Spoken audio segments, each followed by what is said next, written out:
अपने चैनल पर आपका हार्दिक स्वागत करती हूँ। आशा करती हूँ आप सब स्वस्थ एवं प्रसन्न होंगे। आज मैं श्रीमद् भागवत महापुराण की भागवत कथा में के तृतीय स्कंद में 12वें अध्याय के देवहूति के साथ कर्दम प्रजापति का विवाह की कथा का श्रवण करूंगी। तो कथा शुरू करते हैं। श्री मैत्रेय जी कहते हैं, विदुर जी, इस प्रकार जब कर्दम जी ने मनु जी के संपूर्ण गुणों और कर्मों की श्रेष्ठता का वर्णन किया तो उन्होंने उन निवृत्ति परायण मुनि से कुछ सकुचात कर कहा। मनु जी ने कहा, मुने, वेद मूर्ति भगवान ब्रह्मा ने अपने वेदमय विग्रह की रक्षा के लिए तप, विद्या और योग से संपन्न तथा विषयों में अनासक्त आप ब्राह्मणों को अपने मुख से प्रकट किया है और फिर उन सहस्त्र चरणों वाले विराट पुरुष ने आप लोगों की रक्षा के लिए ही अपनी सहस्त्रों भुजाओं से हम क्षत्रियों को उत्पन्न किया है। इस प्रकार ब्राह्मण उनके हृदय और क्षत्रिय शरीर कहलाते हैं। अतः एक ही शरीर से संबद्ध होने के कारण अपनी अपनी और एक दूसरे की रक्षा करने वाले ब्राह्मण और क्षत्रियों की वास्तव में श्री हरि ही रक्षा करते हैं, जो समस्त कार्य कारण रूप होकर भी वास्तव में निर्विकार है। आपके दर्शन मात्र से ही मेरे सारे संदेह दूर हो गए, क्योंकि आपने मेरी प्रशंसा के मिस से स्वयं ही प्रजा पालन की इच्छा वाले राजा के धर्मों का बड़े प्रेम से निरूपण किया है। आपका दर्शन अजितेंद्रिय पुरुषों को बहुत दुर्लभ है। आपका दर्शन अजितेंद्रिय पुरुषों को बहुत ही दुर्लभ है। मेरा बड़ा भाग्य है जो मुझे आपका दर्शन हुआ और मैं आपके चरणों की मंगलमयी रज अपने सिर पर चढ़ा सका। मेरे भाग्योदय से ही आपने मुझे राजधर्मों की शिक्षा देकर मुझ पर महान अनुग्रह किया है और मैंने भी शुभ प्रारब्ध का उदय होने से ही आपकी पवित्र वाणी कान खोलकर सुनी है। मुने, इस कन्या के स्नेहवश मेरा चित्त बहुत चिंताग्रस्त रहा है, अतः मुझ दीन की यह प्रार्थना आप कृपा पूर्वक सुने। यह मेरी कन्या, जो प्रियव्रत और उत्तानपाद की बहन है, अवस्था, शील और गुण आदि में अपने योग्य पति को पाने की इच्छा रखती है। जब से इसने नारद जी के मुख से आपके शील, विद्या, रूप, आयु और गुणों का वर्णन सुना है, तभी से यह आपको अपना पति बनाने का निश्चय कर चुकी है। द्विजवर, मैं बड़ी श्रद्धा से आपको यह कन्या समर्पित करता हूँ, आप इसे स्वीकार कीजिए। यह गृहस्थोचित कार्यों के लिए सब प्रकार आपके योग्य है। जो भोग स्वतः प्राप्त हो जाए उसकी अवहेलना करना विरक्त पुरुषों को भी उचित नहीं है। फिर विषयासक्त की तो बात ही क्या है। जो पुरुष स्वयं प्राप्त हुए भोग का निरादर कर फिर किसी कृपण के आगे हाथ पसारता है, उसका बहुत फैला हुआ यश भी नष्ट हो जाता है और दूसरों के तिरस्कार से मान भंग भी होता है। विद्वान, मैंने सुना है आप विवाह करने के लिए उद्यत हैं। आपका ब्रह्मचर्य एक सीमा तक है। आप नैष्ठिक ब्रह्मचारी तो है नहीं, इसलिए अब आप इस कन्या को स्वीकार कीजिए, मैं इसे आपको अर्पित करता हूँ। श्री कर्दम मुनि ने कहा, ठीक है, मैं विवाह करना चाहता हूँ और आपकी कन्या का अभी किसी के साथ वाग्दान नहीं हुआ है, इसलिए हम दोनों का सर्वश्रेष्ठ ब्रह्म विधि से विवाह होना उचित ही होगा। राजन, वेदोक्त विवाह विधि में प्रसिद्ध जो गृह्णामि ते इत्यादि मंत्र में बताया हुआ काम संतानोपादन रूप मनोरथ है, वह आपकी इस कन्या के साथ हमारा संबंध होने में सफल होगा। भला जो अपनी अंग कांति से आभूषण आदि की शोभा को भी तिरस्कृत कर रही है, आपकी उस कन्या का कौन आदर न करेगा। एक बार यह अपने महल की छत पर गेंद खेल रही थी। गेंद के पीछे इधर उधर दौड़ने के कारण इसके नेत्र चंचल हो रहे थे तथा पैरों के पायजेब मधुर झनकार करते जाते थे। उस समय इसे देखकर विश्वावसु गंधर्व मोहवश अचेत होकर अपने विमान से गिर पड़ा था। वही इस समय यहाँ स्वयं आकर प्रार्थना कर रही है।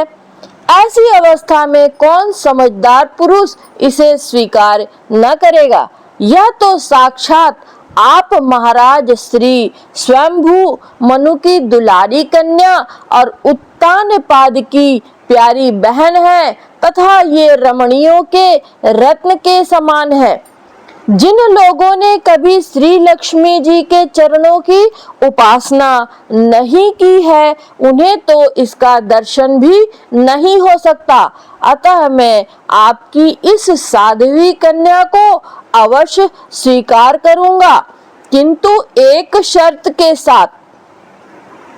जब तक इसके संतान न हो जाएगी तब तक मैं गृहस्थ धर्मानुसार इसके साथ रहूंगा। उसके बाद भगवान के बताए हुए संन्यास प्रधान हिंसा रहित शमदमादि धर्मों को ही अधिक महत्व दूंगा, जिनसे इस विचित्र जगत की उत्पत्ति हुई है, जिनमें यह लीन हो जाता है और जिनके आश्रय से यह स्थित है। मुझे तो वे प्रजापतियों के भी पति भगवान श्री अनंत ही सबसे अधिक मान्य है। मैत्री जी कहते हैं, प्रचंड धनुर्धर विदुर कर्दम जी केवल इतना ही कह सके, फिर वे हृदय में भगवान कमलनाभ का ध्यान करते हुए मौन हो गए। उस समय उनके मंद हास्य युक्त मुख कमल को देखकर देवहूति का चित्त लुभा गया। मनु जी ने देखा कि इस संबंध में महारानी शतरूपा और राजकुमारी की स्पष्ट अनुमति है। अतः उन्होंने अनेक गुणों से संपन्न कर्दम जी को उन्हीं के समान गुणवती कन्या का प्रसन्नता पूर्वक दान कर दिया। महारानी शतरूपा ने भी बेटी और दामाद को बड़े प्रेम पूर्वक बहुत से बहुमूल्य वस्त्र आभूषण और गृहस्थोचित पात्र आदि में दहेज में दिए। इस प्रकार सुयोग्य वर को अपनी कन्या देकर महाराज मनु निश्चिंत हो गए। चलती बार उसका वियोग न सह करने के कारण उन्होंने उत्कंठावश विह्वल चित्त होकर उसे अपनी छाती से चिपटा लिया और बेटी बेटी कहकर रोने लगे। उनकी आंखों से आंसुओं की झड़ी लग गई। उनसे उन्होंने देवहूति के सारे बाल भिगो दिए। फिर वे मुनिवर कर्दम से पूछकर उनकी आज्ञा ले रानी के सहित रथ पर सवार हुए और अपने सेवकों सहित ऋषि कुल सेवित सरस्वती नदी के दोनों तीरों पर मुनियों के आश्रमों की शोभा देखते हुए अपनी राजधानी में चले आए। जब ब्रह्मावर्त की प्रजा को यह समाचार मिला कि उसके स्वामी आ रहे हैं, तब वह अत्यंत आनंदित होकर स्तुति गीत और बाजे गाजे के साथ आगवानी करने के लिए ब्रह्मावर्त की राजधानी से बाहर आई। इस प्रकार की संपदाओं से युक्त बहिष्मती नगरी मनु जी की राजधानी थी, जहां पृथ्वी को रसातल से ले आने के पश्चात शरीर कपाते समय श्री वराह भगवान के रोम झड़कर गिरे थे। वे रोम ही निरंतर हरे भरे रहने वाले कुश और कास हुए, जिनके द्वारा मुनियों ने यज्ञ में विघ्न डालने वाले दैत्यों का तिरस्कार कर भगवान यज्ञ पुरुष की यज्ञों द्वारा आराधना की है। महाराज मनु ने भी श्री वराह भगवान से भूमि रूप निवास स्थान प्राप्त होने पर इसी स्थान में कुश और कास की बरही चटाई बिछाकर श्री यज्ञ भगवान की पूजा की थी। जिस बहिष्मतीपुरी में मनुजी निवास करते थे, उसमें पहुंचकर उन्होंने अपने त्रिताप नाशक भवन में प्रवेश किया। वहां अपनी भार्या और संतति के सहित वे धर्म, अर्थ और मोक्ष के अनुकूल भोगों को भोगने लगे। प्रातः काल होने पर गंधर्वगण अपनी स्त्रियों के सहित उनका गुणगान करते थे, किंतु मनु उसमें आसक्त न होकर प्रेम पूर्वक हृदय से श्री हरि की कथा ही सुना करते थे। श्री हरि की कथाएं ही सुना करते थे। वे इच्छा अनुसार भोगों का निर्माण करने में कुशल थे, किंतु मननशील और भगवत परायण होने के कारण भोग उन्हें किंचित भी विचलित नहीं कर पाते थे। भगवान विष्णु की कथाओं का श्रवण, ध्यान, रचना, निरूपण करते रहने के कारण उनके मनवंतर को व्यतीत करने वाले क्षण कभी व्यर्थ नहीं जाते थे। इस प्रकार अपनी जागृत आदि तीनों अवस्थाओं अथवा तीनों गुणों को अभिभूत करके उन्होंने भगवान वासुदेव के कथा प्रसंग में अपने मनवंतर के 71 चतुर्युग पूर्ण कर दिए। व्यास नंदन विदुर जी जो पुरुष श्री हरि के आश्रित रहता है, उसे शारीरिक, मानसिक, दैविक, मानुषिक अथवा भौतिक दुख किस प्रकार कष्ट पहुंचा सकते हैं। मनु जी निरंतर समस्त प्राणियों के हित में लगे रहते थे। मुनियों के पूछने पर उन्होंने मनुष्यों के तथा समस्त वर्ण और आश्रमों के अनेक प्रकार के मंगलमय धर्मों का वर्णन किया, जो मनु संहिता रूप में अब भी उपलब्ध है। जगत के सर्वप्रथम सम्राट महाराज मनु वास्तव में कीर्तन के योग्य थे, अतः मैंने उनके अद्भुत चरित्र का वर्णन किया है।